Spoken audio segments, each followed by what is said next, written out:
Hello ulit!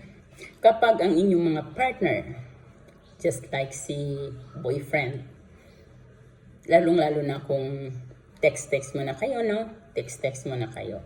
And then, sa katagal-tagalan ng inyong relationship, bigla mong napapansin na may nag-iba. May nag-iba. Yung parang lagi lang niyang sinasabi na busy siya, mayroon siyang importanteng ganito, mayroon siyang importanteng ganon. Kabahan ka na. Mapalalaki man yan o mapababae.